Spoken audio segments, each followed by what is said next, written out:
தமிழ்ல எழுதும் போது எல்லாருக்குமே என்ன சந்தேகம் வருது அப்படின்னா எந்த இடத்துல எந்த இன்னு போடணும். ஏன்னா 3 இன்னு இருக்கு இல்லையா? இந்த 3 இன்னுக்கு ஒரு பேரும் இருக்கு, வாங்க தெரிஞ்சுக்கலாம்.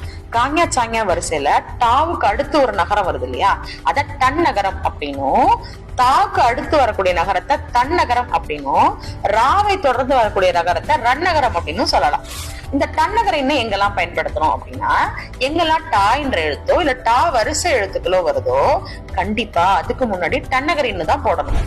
உதாரணமா வண்டு, தண்டு, நண்டு அது போன்ற சொற்கள்ல.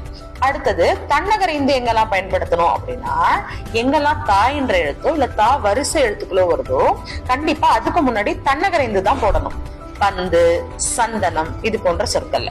அடுத்தது எங்கெல்லாம் ரன்னகரின் போடணும் அப்படின்னா, எங்கெல்லாம் ரா என்ற எழுத்தோ இல்ல ரா வரிசை எழுத்துக்களோ வருதோ கண்டிப்பா அதுக்கு முன்னாடி ரன்னகரின்னு தான் போடணும். உதாரணமா நன்றி, பன்றி இது போன்ற சொற்கள்ல. இந்த விதி வந்து இன்னென்ற எழுத்துக்கு மட்டும் தான் போடணும், நாக்கு கிடையாது. சரியா? நன்றி.